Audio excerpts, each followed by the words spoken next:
Yeah, I mean, that's why cum just isn't tasting the same to me anymore.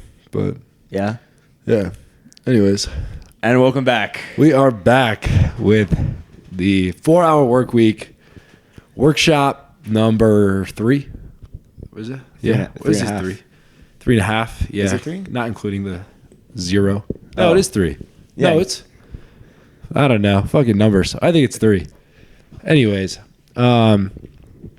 this chapter was all about liberation. This was the last step in Ferriss' 4-step process. Mm-hmm. I think initially the acronym was DEAL, if I'm not mistaken. Deal. We had definition, right?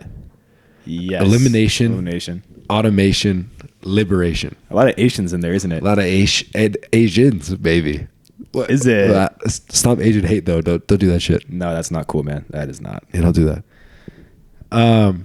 So the general idea of this chapter, from what I can tell, was basically for people that are out there as employees to get out of working in the office and basically being able to take those mini retirements rather than working their life for like 20, 25 years. It's just so they can do a 6-year retirement at the end of their life. Yeah, this is like the final. It's like the cherry on top. What the hell are you sticking your tongue out for? What the fuck? I don't know why, but I was like holding my breath talking that whole time, and like I'm trying to catch my breath. And So you stuck your tongue out to catch your breath? I was like a dog. I was gonna say you're fucking. Oh my god, that was rough. I was suffocated. I was in the middle of my monologue. Sorry, and I go look over, on. He's like, I was hoping you weren't gonna look at me, but God, you continue on what you were saying. I lost my train of thought now. Hold on. Yeah, so it's the final step. As Tony already said, it's kind of putting everything into action. Really, you laid down the groundwork. You've determined what your goals are. You've eliminated all the unnecessary shit. You've automated to your best extent. So now you're really only working on like what's actually important, and all the busy work is off to some dude in India, perhaps. Yeah. And now is the final part is to put it into action and enjoy the fruits of your labor. Yeah, and something that Ferry kind of addresses right at the beginning of the chapter is that entrepreneurs, like people with starting their own businesses, that type of mindset, have the most trouble with the previous chapter, automation. Yeah. And he says it's mainly just because entrepreneurs have a hard time letting go of control. So giving off like their tasks and important things that they need to get done to somebody else and trusting them to do it for them when they have no control over it is very hard for entrepreneurs to do. Yeah. And he kind of makes it seem like liberation is easier for that people with entrepreneur mindset to do because they're more likely to be like, yeah, I want to have my own time anyways. So that's already what I want to do. And it's vice versa with employees. Like employees will be more okay with doing automation, and the liberation aspect is the hardest part.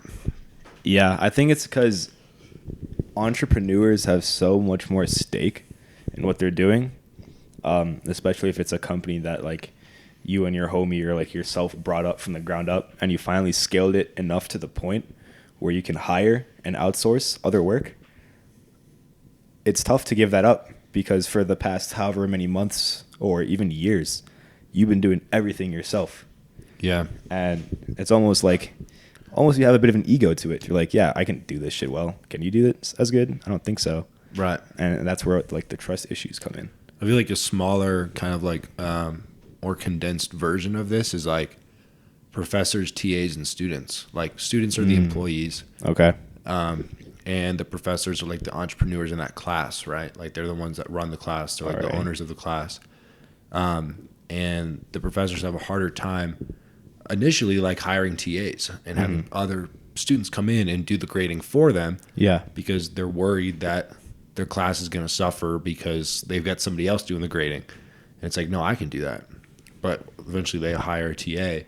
And the students on the other side are the employees, and they're much more likely to want to do automation which is using, you know, our boy Gibby. Yeah, Chat Gibby. Bard, Gemini, any of those AIs out there right now that automate everything for them.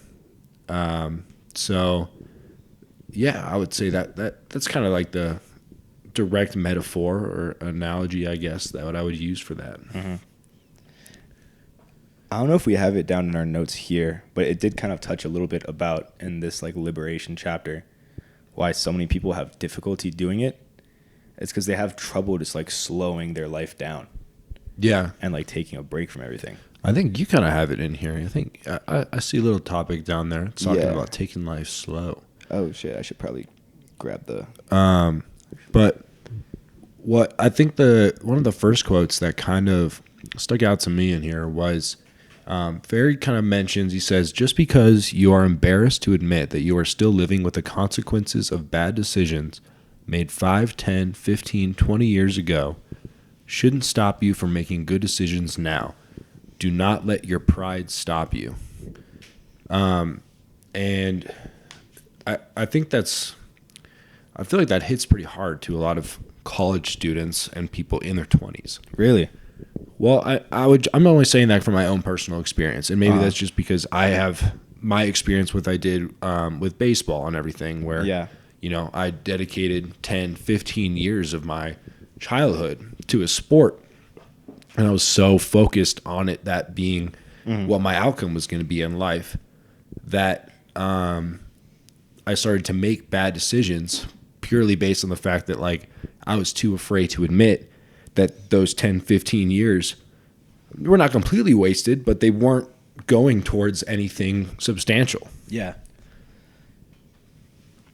You see, that quote was kind of a little bit lost on me. Maybe because I didn't really look at it through the lens that you were, but I kind of looked at it through the lens of why wouldn't you want to make good decisions? Like, and maybe it's just maybe just my mindset is so good. Right. I'm always improving, but like never make bad decisions. Yeah. No, for like, just because just because someone was an alcoholic 20 years ago or 15, whatever, or they made bad decisions with drugs or who knows what, I guess I'm having trouble grasping why, unless it's like a trauma thing and like they take comfort in it, of like knowing like, yeah, I can't do shit. I can't see my kids, but at least I'm good at drinking. You know what I mean?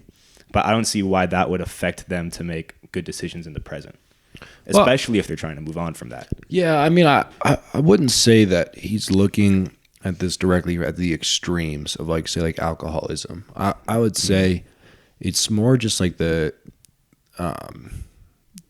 mediocre things, I guess, in life. Like, let's just say like a college degree, for example. Yeah. Like, just at that smaller level where it's only 1 to 2 years of your life, so many people have such a hard time admitting that they're doing the wrong thing. They don't care about what they're doing, and they're afraid to make any change and restart. And just because of the fact that it damages their pride. Yeah. Because like to them, they're like, oh, well, fuck. Like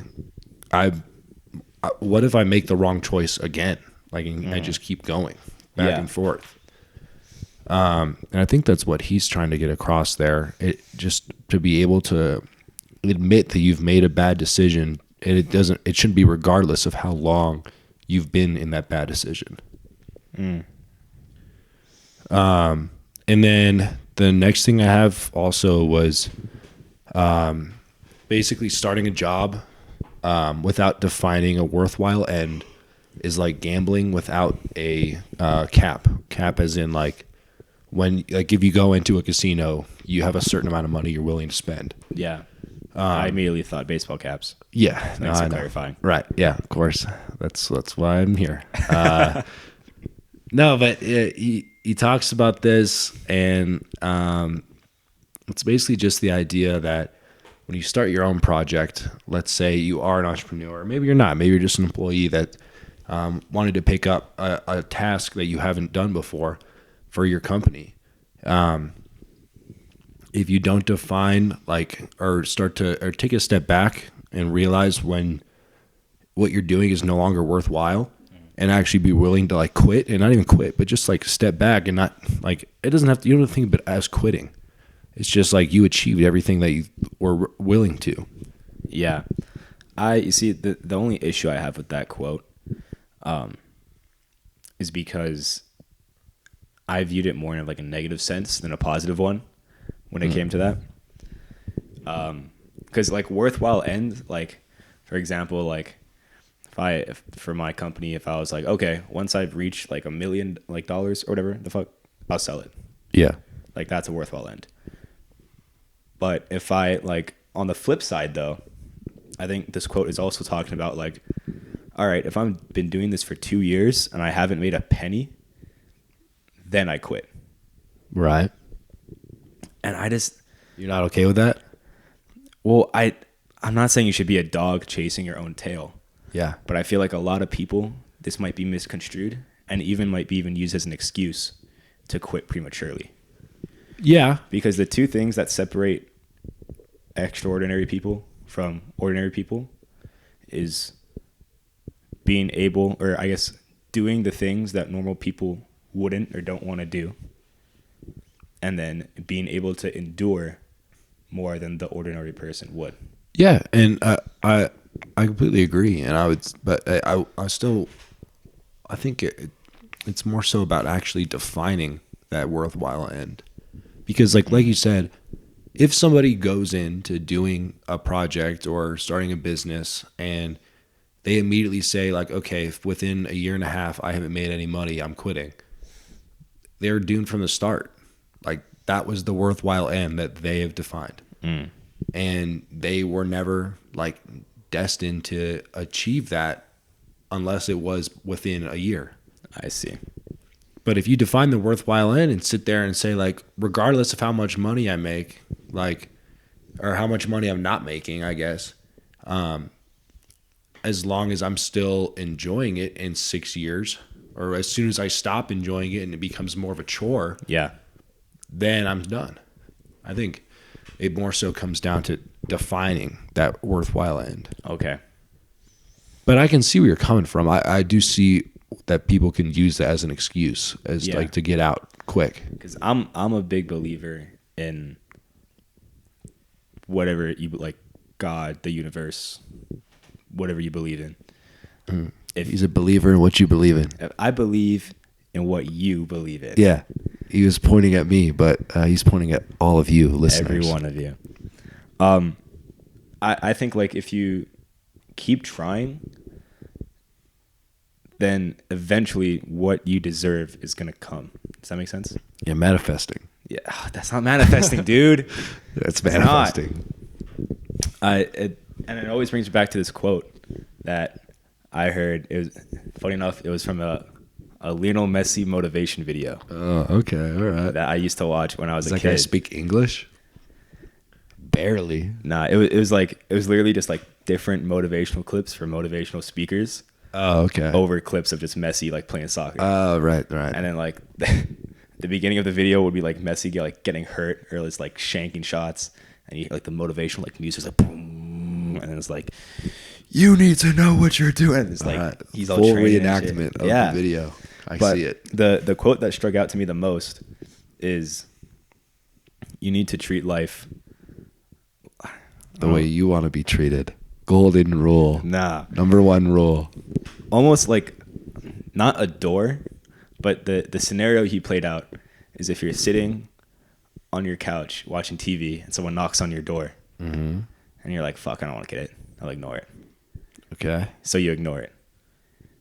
5 minutes later, he knocks again. And you're like, dude, the fucker's still out there. I'm not going to get that shit. Yeah. I'm watching TV.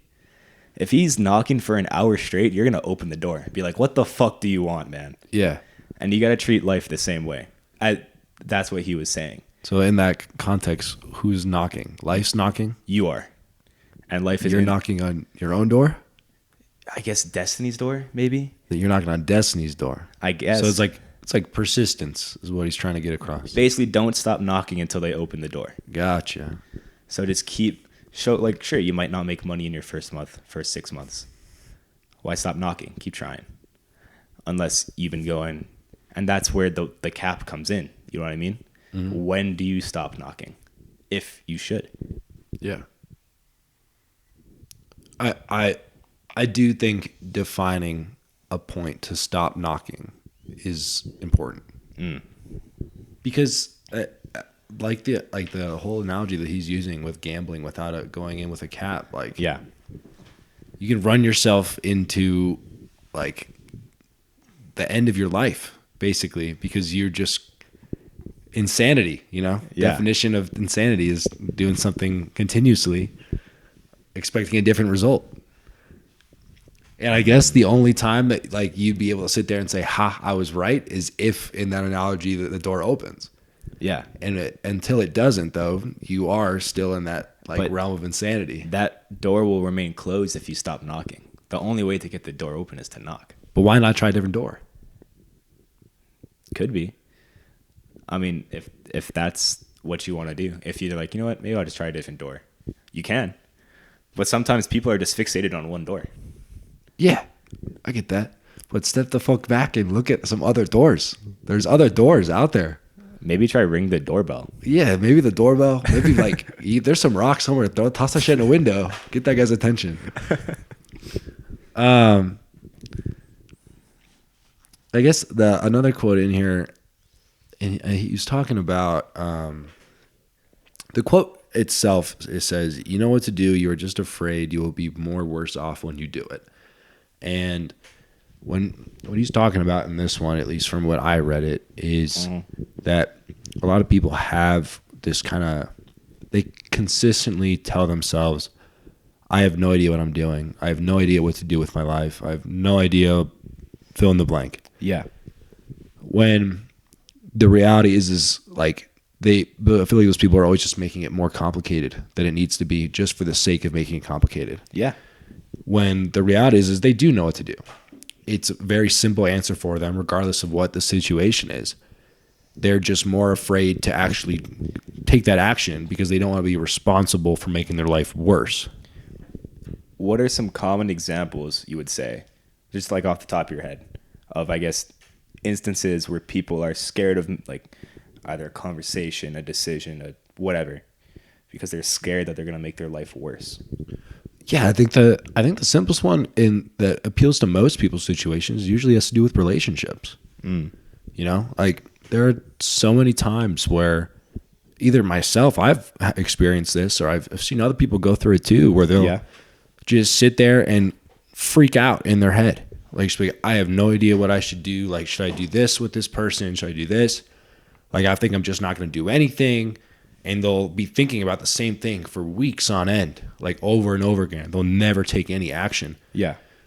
When the action they end up taking within that 4-week span is exactly what they were planning on doing in the first place. It was so simple. They knew it the whole time. Yeah.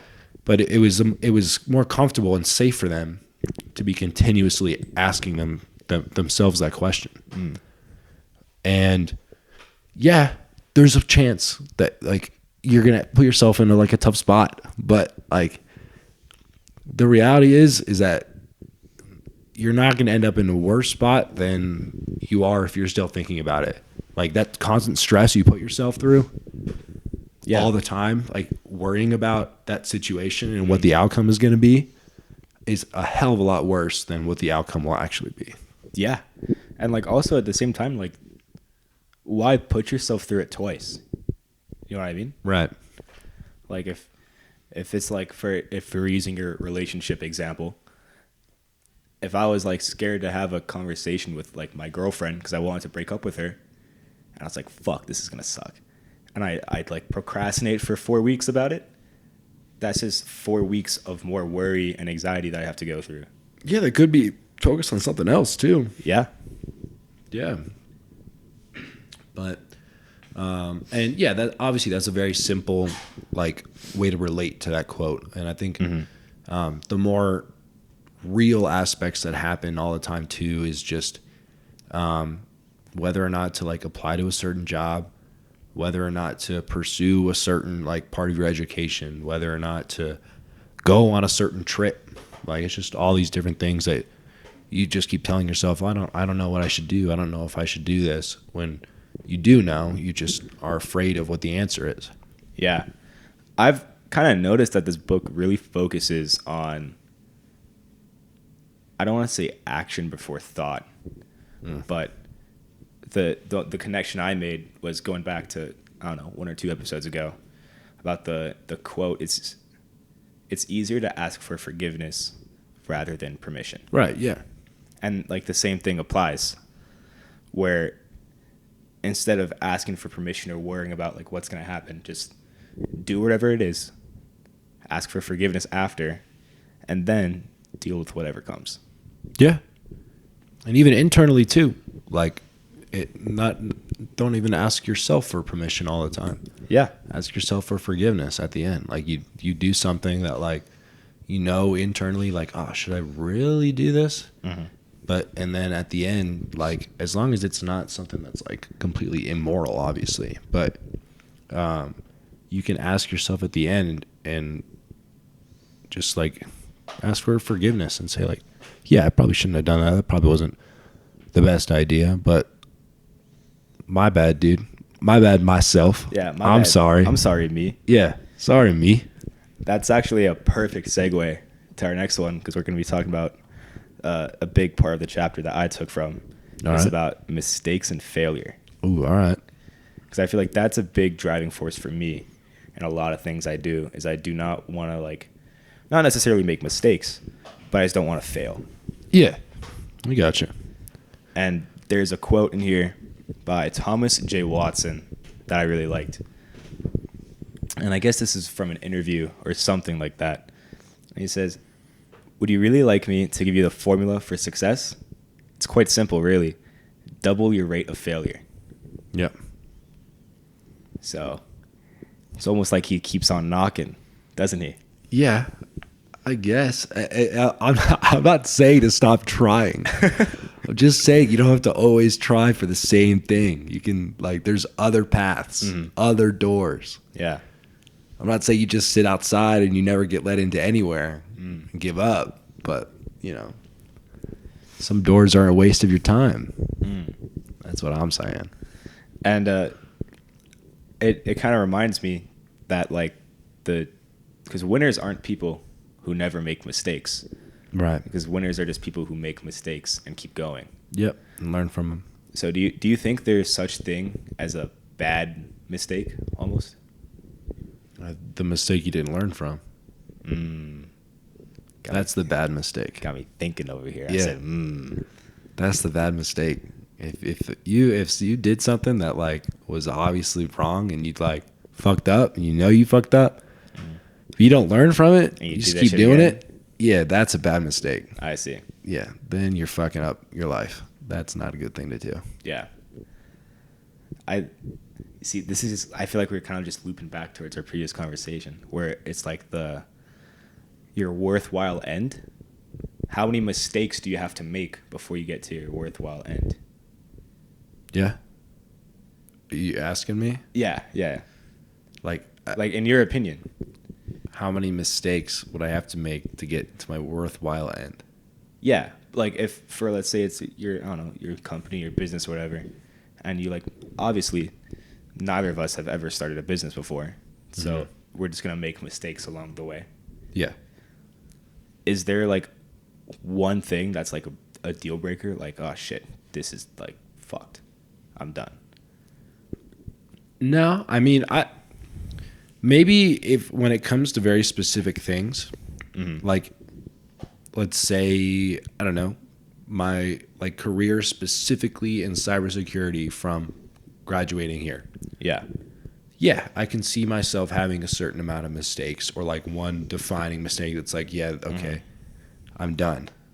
But when it comes to, like, life as a whole, I don't see any number of mistakes where I would sit there and say that, like, I need to stop pursuing my end goal of life, I can see it for very specific things, but not in general, no. Yeah, I think a lot of people too are, I mean, me included, we're really caught up in the end goal of what we want to do, and that causes us to make silly mistakes along the way. Yeah. Because we're more focused on just getting there as quick as we can. Yeah. And we try to take shortcuts or do this and that and whatever, or be lazy. And that causes like mistakes to happen. Yeah. And that's why it's important to like prioritize slowing down and taking your life slow. What a great segue to our next topic. It's like I try. It's like I plan that. Alley-oop. Oh.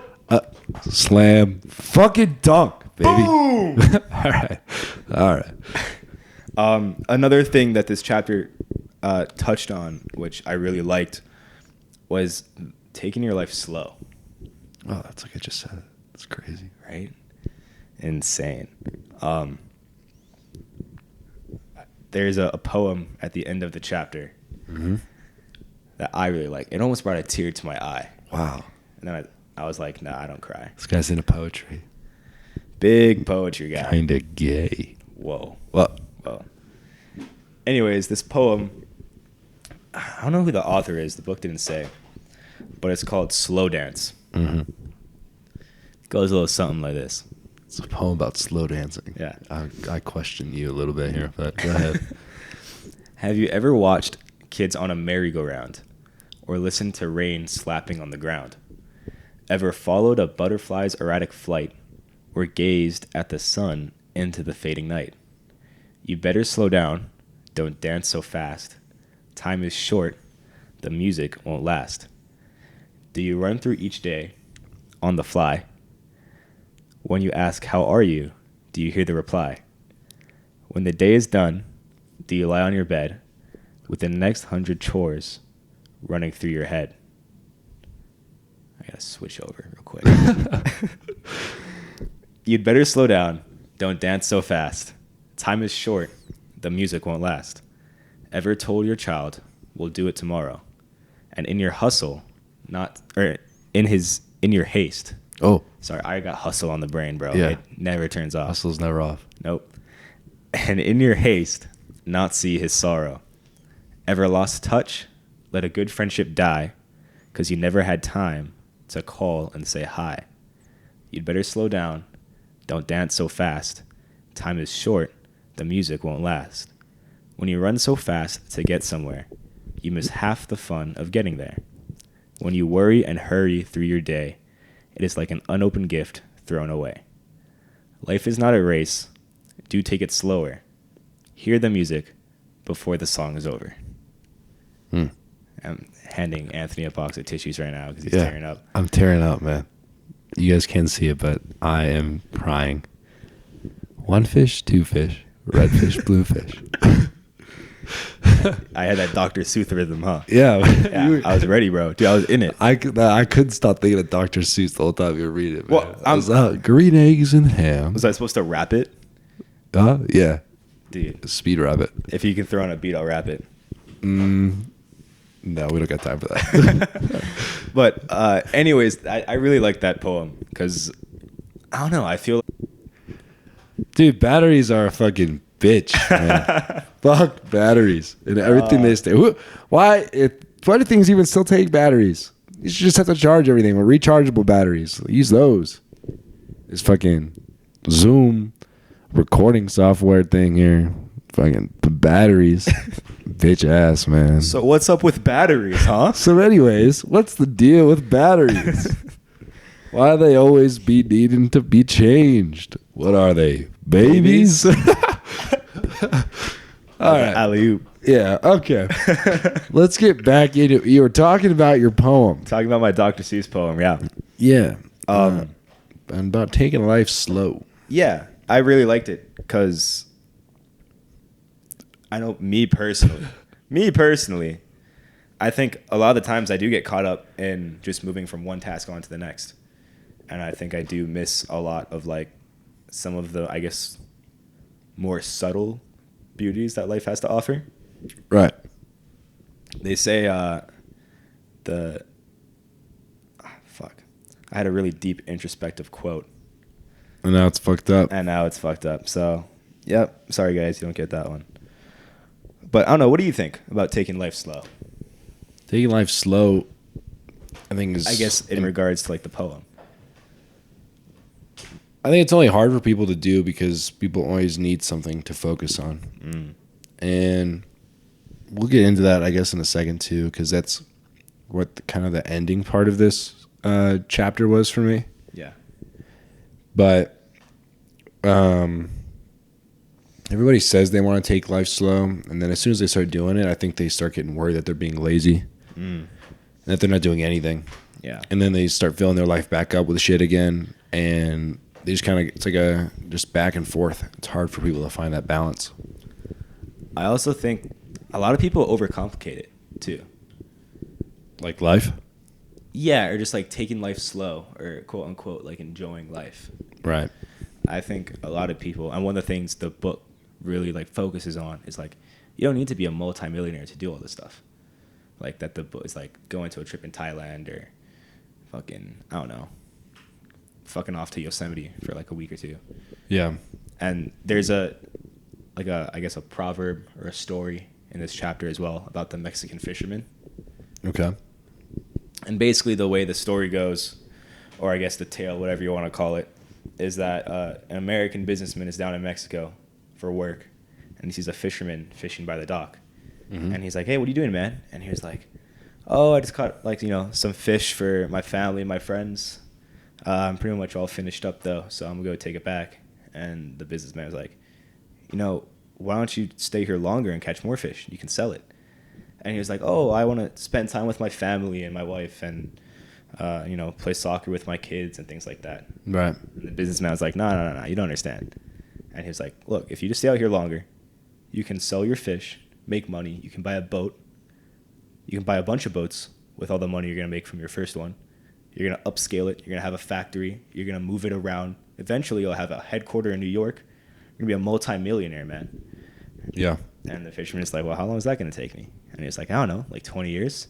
Yeah. And he's like, "Okay, as a millionaire, what am I going to do?" And he's like, "Well, you're going to come to a small little fishing town, and you're going to spend time with your kids, you're going to play soccer, and spend time with your wife." Yeah, and do the exact same thing. Exactly. And I feel like a lot of people almost walk around in circles or try to do like 20 extra steps to get towards something that they already can do now. Yeah, and I think that kind of, just going back with the actual, like the idea of taking it slow is everybody, I think the whole idea of not everything's a race, but more is like life isn't a race, is that like people are always trying to race to get to the end, and the end is kind of made up. Like you can get to the end right now. Like, okay, don't give me that look. I'm not talking about suicide. All right, just making sure. All right, when I'm talking, disclaimer: neither of us support suicide. Yeah, what I'm talking about Please is don't do it. What a lot of people's life goal is from retirement is to be able to go to Europe, go to Norway, go to South America, go to Jamaica, go to some place that they can travel to, not have to worry about their job anymore. They're retired. They can spend their time with their kids or their family, and that's what their end goal is. But outside of the part of having kids, like, you can go do that whenever the hell you want. There is no end you have to race to and dedicate 15 years of your life in some job that you hate just so you can get to it, because you can do it right now. Like, it's really not, it's not that expensive. I think the numbers he was throwing out there for like his trip to Europe was like, he was able to do it in like $2,000 for the span of 4 weeks. Yeah. He was good to go. And after 4 weeks, what are you going to do when you retire there anyways? You're done. So why not just kind of do it in little mini retirements, which is what he's kind of pushing. I'm going to go play golf and then yell at the news. Yeah. That's what I'm doing in my retirement. Right.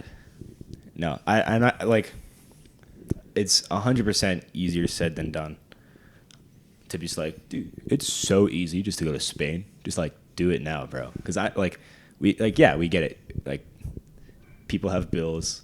Mm-hmm. People have commits, whether it's school, work, whatever. But outside of school, though, a lot of those bills you just don't need. You know what I mean? Like rent? Yeah, what are you paying rent for if you're going to go live somewhere else? Okay, well, like, I think in my mind, I was thinking more of just like a 2-3 week vacation, not like months. End your lease. No, I'm serious. For 3 weeks? If it's something that you really want to do and it's a bucket list item to go to Italy or to go to Spain and stay there for 3 or 4 weeks, time it at a point when like your lease in your apartment ends or something, or your house. Go fuck off. Sell your car. You're not going to be paying a car bill anymore. You're not going to be paying rent. The only food you're paying for is whatever you're going to need and whatever you end up buying out in Italy and Spain. Yeah. And then when you're all done, if you end up coming back, because maybe you love it there so much that you just end up staying there. Yeah. But if you end up coming back, you get a new job, which really is not that hard. I know like it can be for some people, but I honestly think that most of the time people, they say getting a job is hard. It's because it's just a job that they can take pride in. Yeah. So like McDonald's is always hiring. Yeah. You know? They are. But the point is that you're going to have a way to make income. It's not like you're sacrificing any way to ever make income again. Yeah. See, I personally, I don't think I would really go to that extreme as be like, yo, just go sell your car and like fuck your lease. I just think it just comes down to proper planning, really. Yeah. Look, I'm not going to say that I would do it either. I think what I'm more trying to get to is that when I hear people consistently complain about it and are always like, well, I just can't. I can't do that. I can't do that right now. I can't do this. No, you can. Yeah. You definitely could. Like, it's not like there's somebody stopping you. Yeah, you're like, you're not going to Italy, man. Yeah. You're staying here. It is only because you don't want to. So don't sit there and complain over and over again about how you can't go take this vacation or you can't, like, quit your job. You can. It's not the end of the world. That's insane because I know you're going to be like, dude, I totally meant that. That was a perfect callback to your, you know what to do. You're just afraid you'll be more worse off. Exactly. And I did mean to do that. Okay. Thank you. Yeah, you did. No, but look, I'm not going to sit here and continuously yell on this point. So let's go into your Italian quote that you fell in love with while reading this. I didn't fall in love. I just liked because I can understand like maybe half of it. Yeah. And I was like, oh, yes, thanks, Duolingo. Yeah. There you go. But a quote is from an Italian rap group called Articolo 31. And you see, whenever I speak Italian, I heard I sound like Mario. Yeah, you change your... I don't change my voice. Pitch of your voice. I don't. Now you can be self-conscious about it. I am going to be self-conscious about it. Right, go ahead. If I sound like Mario, you can add a Yahoo! Okay, yeah. Ho imparato che niente è impossibile. Yahoo! Okay, nah, not even. E anche che quasi niente è facile.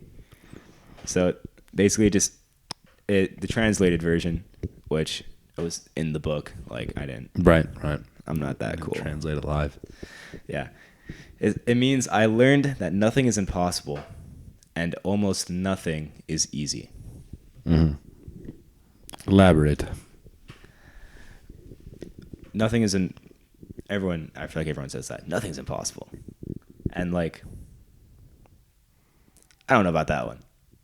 I can't fly to them. Like I can't turn into Superman. You know what I mean? Yeah. So like taking it at face value, like it's a stupid quote.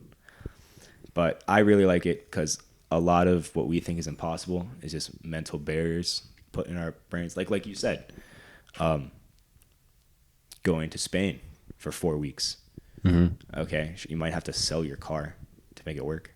Is it impossible? No, you can make it work. And then it kind of ties into the end, and that almost nothing is easy. Is it going to be easy to sell your car and take that leap of faith and break your lease and move off to Spain? No.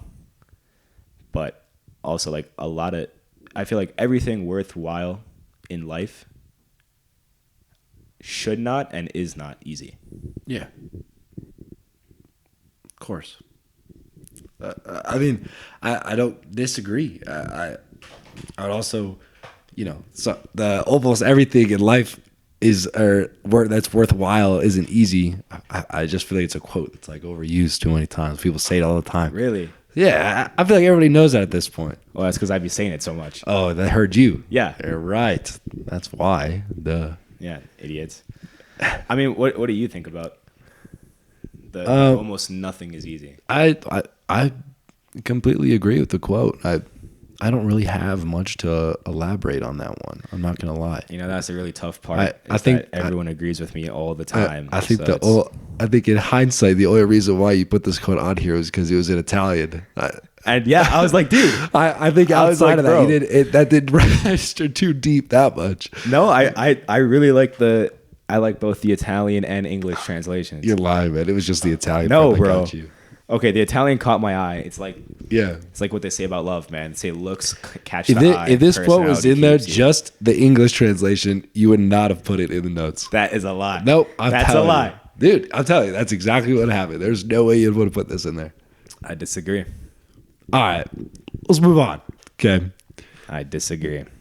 Filling the Void is the title of one of the last chapters. There's another chapter after it that's basically an email that you need to read, but it's not a part of the same liberation step.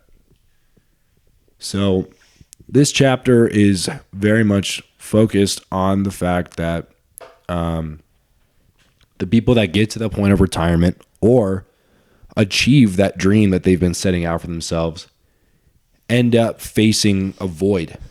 Like, they're wondering why they aren't happy, why they don't feel fulfilled anymore. What do they do now? Like, okay, what did I do all this for if I'm just going to be sitting in this emptiness?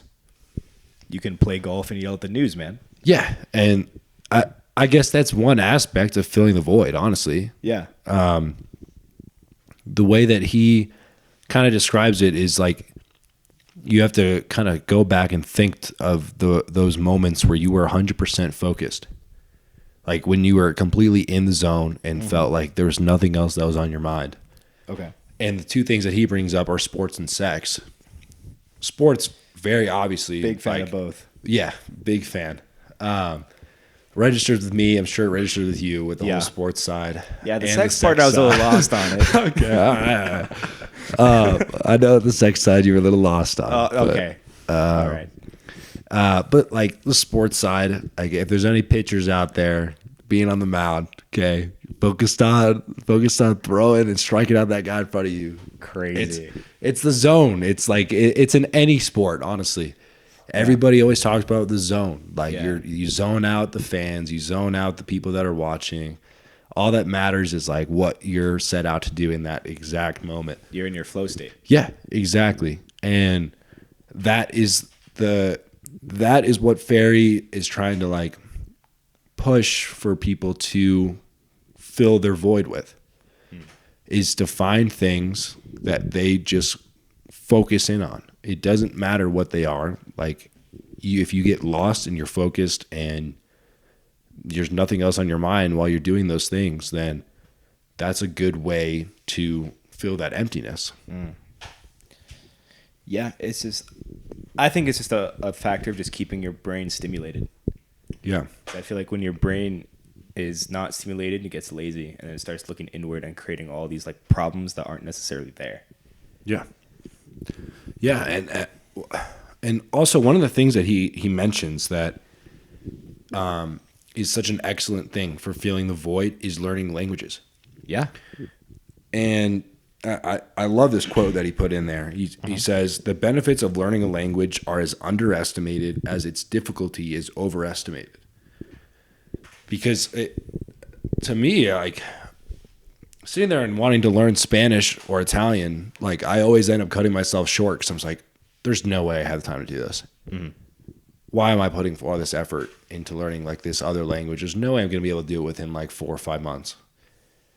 And he goes into it. He takes it a step further in the book, and he's like, he personally believes that all of the like the theoretical nonsense of children being able to learn a language faster than an adult, he thinks it's all nonsense. Yeah. He says that like the only reason why people think that is because adults are so focused on their 9-to-5 job that they can't put forth 4 hours a day to learn a language. And if they did, they would learn it a hell of a lot faster than a child. Yeah. I mean, I think the benefits of learning are like underestimated. Like, you know how many inspirational quotes you can be reading? Yeah. If you put in 4 hours a day learning your language? Yeah. Crazy. No, but seriously though, I think that's why I have so like incredible amount of respect for all of like the foreigners on our soccer team. Mm-hmm. Because like, yeah, some of them still got some accents and shit. And like that's not gonna go away anytime soon. But like the fact that like the Israeli guys especially, man, Hebrew to English, like that like little jump, Yeah. is insane. Yeah. They like read. I think they read right to left. Oh my God, that's right. Yeah. Yeah, it's like anime or some shit. It's like Japanese, bro. Yeah, they're going backwards. Yeah, it's insane. Some manga. So like to be able to learn a language, I think is probably it might be a hot take. I'd say probably one of the biggest accomplishments you can achieve. Yeah, as a person. I mean, you're able to communicate with a whole nother group of people that nobody else can. Yeah. And I think there's another quote in here too. I didn't write it down, but it was something along the lines of like, it's like Americans after 25 years of like hard work and being in America or whatever will go to like a foreign country and they'll be amazed that the people in the foreign country speak a foreign language. Yeah. They're like lost. They're like, whoa, you guys speak another language? What the hell? That's crazy. Oh my God, babe, this place is so exotic. Yeah, just because they speak another language. And it's just what the way he kind of ends the chapter too is he talks about answering one. He says that like the big questions in life are stupid, as in like the main big question that people always ask is, what is the meaning of life? What is my purpose? Mm-hmm. You know? And he thinks, and I honestly agree with him, that those questions are ridiculous. They're dumb. Nobody really understands the actual question. Because if you take it at a literal sense, you're just going to define what life actually is, which is like the opposite of death, obviously. But like what people are trying to answer is, it's a stupid thing to focus on all the time. Not even all the time, any time. Because I don't know, it's just too big of a question to really try to find an answer for, especially if you don't understand the question itself. Yeah. So what do you think the meaning of life is, by the way? Fuck that question, man. Fuck you. How dare you ask that question? Get the fuck out. The meaning of life is to stop trying to think of stupid questions. And I think the what he like hits the nail on the coffin with this is he says, if you can't define it or act upon it, get rid of it. And he has that line bolded. He says in the book, he's like, if there's one thing you take away from this book, take this quote or this line away, and you'll be like better than 1%, or you'll be in the top 1% of like productive people, right? So how would I act upon that advice in a practical manner? Because sure, I'll be like, okay, I don't give a fuck what the meaning of life is. Aside from that, what would I use that advice for? I would try to take a page from like the books of Stoicism. You know, the idea of not being able to act upon it or define it usually stems from not being able to control it. You have no control over certain things. Mm-hmm. Those are the things that in your mind you need to get rid of. Yeah, because it's a waste of time to think about. You're not achieving anything by thinking of those things. Mm-hmm. Or like working towards anything of substance by thinking of those things, because there's no answer. Yeah, you can't control them. You're running in circles. Yeah, for no reason. And then if you sit there and ask yourself, what should you do with your life? Start at the core basics that are like very much proven to provide fulfillment, mm-hmm. and that is continual learning about something that is interesting to you. Doesn't have to be what you're studying. Just learn something. If it could be a language. And acts of service. Do things for other people. That really caught my eye when I was reading the book. Because I remember, I don't know where the fuck I saw it. It was about a study where they took like 100 people from like the Western Hemisphere and the Eastern Hemisphere. And they told them, you go do something that makes you happy. And when you look at the Western Hemisphere, I don't know what the percentage was, like, I don't know, like 90% maybe. I don't want to be making up numbers, but like the majority of them did things for themselves. Yeah. They bought stuff. They went on trips. It was a very, I guess, inward looking. The Eastern Hemisphere had a completely different outlook. Majority of them did shit for other people. They were doing acts of service because that's what made them happy. Yeah.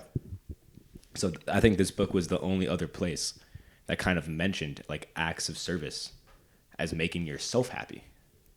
Yeah. And he also had a very interesting way of kind of starting to try to cure that consumerism like ideology that a lot of people in America have, which is focusing on traveling. You know, I think the concept that he brings up is that if you're always traveling and you're on the move and you're in a different place for different 4 weeks of a year, you get really used to only needing to bring the essentials and selling and getting rid of the stuff that you realize you don't really need. You just have around and you bought one day because you thought it was cool, but they really don't provide any substantial value to your life. Yeah. Because, you know, you're not going to be able to bring your whole room with you every time you want to take a trip for 4 weeks. You're only going to bring like those same 5 outfits that you wear every week. And they're damn good. Yeah, and those are some damn good fits, but you're only bringing those ones. You don't even need to bring toiletries and shit. You can buy that somewhere else. Yeah. They have them there. The world isn't ending. So I think that was a very interesting way to kind of move away from materialism, which I think in no aspect is a good thing to have. Is a good thing with materialism. Yeah. I like my stuff, not gonna lie. Yeah? Yeah. I mean, I like my stuff too. Yeah. I'm not gonna sit here and say I don't like my stuff, but like, I think materialism is more so like your life is defined by how much you have. I see. How many things you have. And I think that is ridiculous. It's like, but you know, some people want 6 cars. I get it. Yeah. But once you get 6 cars and you go in the garage every day, like, is that pride really there as much as it was the first day you looked at yourself and you had 6 cars? Yeah. I doubt it. That's a good point. Kind of looping back to your acts of service. This isn't not related to the book in any way whatsoever. It was just something I saw online. It kind of like piqued my interest. Is that, do you think there is such a thing as a selfless, like a purely selfless act? No. I've said this before. Really? Too. I do not think there is. Really? I think every action and every action somebody takes is selfish in some way. Okay. It doesn't mean they're bad people for doing those things. Yeah. But you're doing something to get gratification out of it. Like, I feel like if somebody can sit there and tell me that they did something purely for somebody else and they felt nothing good in return, it did not make them feel better in any way, I'm going to sit there and tell them that they're a liar. It's like, I think in the only case I can see that happening is if they went in expecting it to make them feel good, and when it didn't, then they just went with that story. Like they were like, yeah, I didn't want to feel better from doing it anyways. It's like, no, you did. You see, I think the only and this is like to the far extremes, would be like an example of that would be like, or a purely selfless act would be like a mother giving money to her son, even though she knows he's gonna use it for like drugs. Yeah, but because she even though her son is like a drug addict, she doesn't want him to be like she still cares about him too much. That's to make the mother feel better. Like she feels better that she's caring probably for him. Feels shitty about it. Sure, but because she knows she's enabling it. Yeah, but she's still part of her still feels good. Otherwise, she wouldn't be enabling it in the first place. You don't enable something that you hate doing. That's not how I see enabling at all.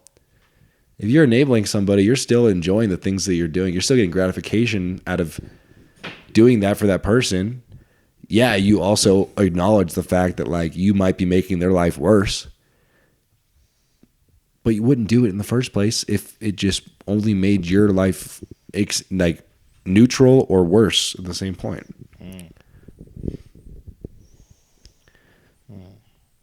I feel like we can go back and forth about that debate. Oh, 100%. For a pretty long time. So, closing arguments. Go. Well, you had some other shit on random shit, but I'm gonna say, you got rid of it. What's our time looking? We only got 20. We're a little under an hour right now. A little under an hour? Yeah, okay. Let me pull them up because I got them on my phone. Because I didn't know if we're going to go over time or not. One of them is, can we truly ever know another person? What does that mean? Like, I don't know how to, like, can we ever truly know? Like, I would say, like, you and I are fairly close. Yeah. But even then, I don't tell you, like, everything I did all the time. Right. Or all my secrets or, like, everything in my past, right? Yeah. So can we ever truly know, like, whether it's a spouse, a friend, even a parent, like a sibling, family member, can we ever truly know another person? No. No. I don't think so. I think everybody always has something to hide, some sort of ulterior motive, but, you know, Because that's like, just something you got to accept. A really cool thing I kind of think about, and it kind of plays into that a little bit, is how, like, we think our personality and, like, our, like, I don't want to say persona, but, like, our characteristics are, like, fairly, like, stable because we're with each other, like, all the time. Right. But in certain situations and certain settings, some people might know us different. Yeah. And I can, like, even things as small, like, one person in one class may think you're an asshole and a douchebag because you're always talking in the back with your homie. Yeah. And the person in the class immediately after, a different person, thinks you're a fucking nerd because you just sit in the corner and talk to nobody because you know, like, you don't know anybody in that class. Yeah. I'm sure the people in our business class probably think we're fucking douchebags. I'm not gonna lie. I think you and I are always yapping in that class in the front row, like right in front of the professor. Like, I think they think we're hilarious. Okay. Yeah. I don't know. You're welcome for the show, guys. I'd say it's 50-50. I think maybe half the class is like, what the fuck is these guys' problems? I do not want to know any of these people. Yeah, and then it's kind of like just ties back to, like, truly, like, do you actually know that person? Or do you just know, I don't want to say the front that they're putting on, or do you just know the characteristics that you've seen them in? Yeah, I would say honestly that is the front they're putting on. I don't think that anybody is immune to putting on a mask. People will act a certain way in front of other people, like it's not even consciously. Like, But at that point, is it a mask or is it authentic? It's just a certain side of you. Good point. I would say at that point then it probably isn't a mask. But I think that that's like, it's kind of like the debate between if like a zombie was so real. Like I think that's like something that was in like psychology 101 or something, or philosophy 101. And then some dude brought up this concept of like if a zombie was so real that like you couldn't tell that it was a zombie, like was it really a zombie in the first place? It's like, yeah, you know, I guess there's another big dumb question. What's the point of really thinking about that, huh? Oh, shit. I guess, are these all, I'm trying to look at my questions. I was like, fuck, are these all big dumb questions? Who knows? It might be. Maybe. I mean, those big, deep questions are fun to think about from time to time, but are. like they are just such a time sink. It's like somebody asked that question. You know, Tori, if you're listening to this, all right, Tori from Founding Fathers. Okay, Shout out Tori. The one thing I always get annoyed with this girl, whenever she's working with me, is she'll try to fill the time out of nowhere and just ask these unnecessarily deep questions. Just like asking about the stars or like. Dude, she's a troubled soul, man. And every time I just kid you not, I roll my eyes, sigh, and walk away. And she was like, "What? What did I say?" And I was like, "Tori, I do not want to talk to you about this like random bullshit." Tori, there's this book called The 4-Hour Workweek. Yeah. By Tim Ferriss. Yeah. Read that last chapter. You are the 80% of my time that I need to cut out for the only 20. For only 20. All right, and then I'll just throw in one last question here, and then we can end it off after this one. All right. What defines a person? Is it their thoughts or their actions? Their actions. Well, I mean, I'd say what define. No, I would say their actions. Their actions? Yeah. I was going to take like an internal, external route, but I think both routes still lead to actions. Really? Yeah. So, like, even if I'm like a really shitty person and I'm only nice to people because I like want to manipulate them or whatever, am I still, even though I'm doing nice things for them, in return, like, yeah, they're helping me out too. Am I still a nice person? Because Yes. yeah, I'm doing nice things, but the point is to get them to do shit for me. Yeah. That's manipulation. It goes back to there's no selfless actions. But the point of those actions were to get them to do shit for me. So It's a fake kindness. I don't think so. No? No. I think when you're kind to somebody, like, yeah, you're doing it also because you want to have that like social circle of people that will also do kind things for you in return. I mean, I can see it being fake if it's like super direct, as in like, I'm going to do this for you if you do this specific thing for me. Yeah. But in general, like if I do something for somebody, yeah, part of me expects that eventually they're going to want to do something for me in return. And when they don't, it does kind of annoy me. Like, I'm just like, okay, I'm not going to do nice things for you anymore. Yeah. Because why am I wasting my time like being kind towards somebody who would never do the same thing for me? Honestly, I got to go with thoughts on this one. You say thoughts. I said their thoughts define who they are. Okay. And like, I'm trying to think of another example that like wasn't the same. It's also not like on the nose. How about cheating? Okay. You saying that somebody who thinks about cheating is more of a cheater, you get defined as a cheater, than someone who did the actual cheating? No. Oh, okay, hold on. I'm sorry to anyone who is wearing headphones during that part. I would agree. Like, yes, I'd say both are a pretty bad situation. Okay. I would say cheating on them is worse than just like thinking about cheating on them. Yeah. But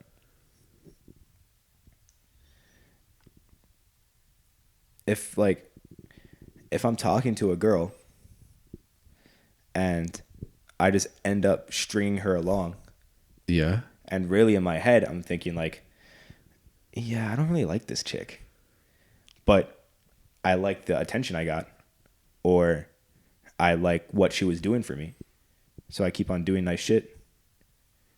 Where does that land? That's inaction is the same thing as action. Oh, bro, we're getting like theoretical with this. This is like all theoretical physics now, man. All right, we might be going down a rabbit hole. So I think we should end this one here. All right. Well, so that we don't go towards an endless vortex of just yapping back and forth about nothing. Yeah. So just to end it here, I've obviously dismantled every one of BJ's arguments. Wait, hold on. What? And liberation is what you need to focus on. Yeah.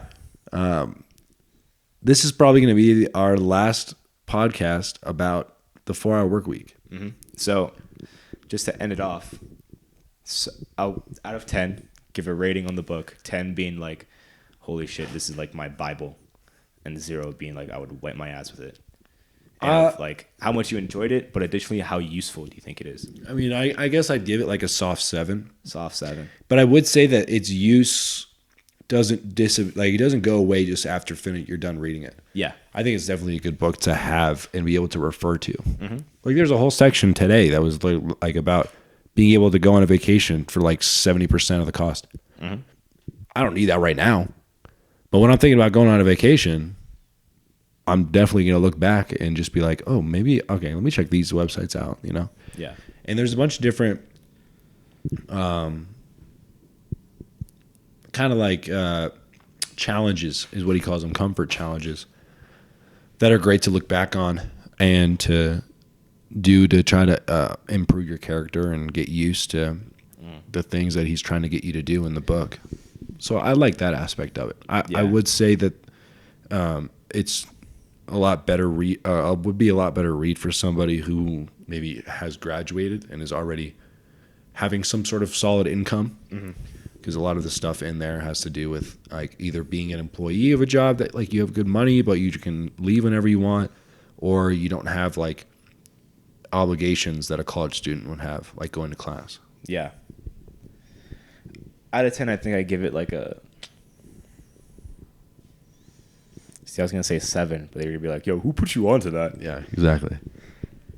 I'd give it like a 6, maybe 6.5. Because like basically a soft 7. Oh my gosh, the first chapter and the last chapter were fairly good when it came to general applications, mm-hmm. and even the second chapter too, to an extent, about elimination and like kind of getting your shit out the way. Yeah, automation was a little lacking. Automation kind of sucked. Yeah.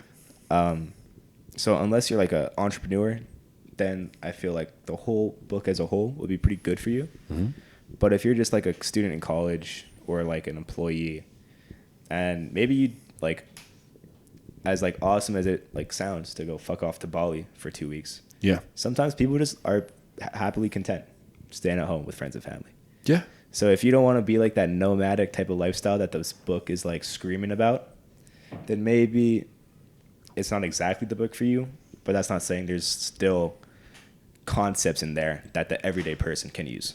Yeah, I'll definitely say for the people out there that have found themselves in a situation that they feel like there is no escape, or they're kind of just in a rut, and like, you know, you've already graduated, mm-hmm. and you're now faced with the consequences of your decisions that you like made before. Yeah. And you start to feel like there's no hope. I think this would be a good book for you. Yeah, that's a good one. Because there's so many good ways out. Yeah. That he kind of defines. But if you're still, like, I think like how you and I are, I would say, where you're kind of looking forward to that struggle, that challenge in life, you can hold off a little bit. But that ends podcast 3. 4-hour work week. Of the 4-hour work week. And it also ends our reading of that book. We'll be moving on to a new one for the next podcast, which might come next week. Maybe we take a break. We'll see. Yeah. Fuck off, all y'all. See ya. Later.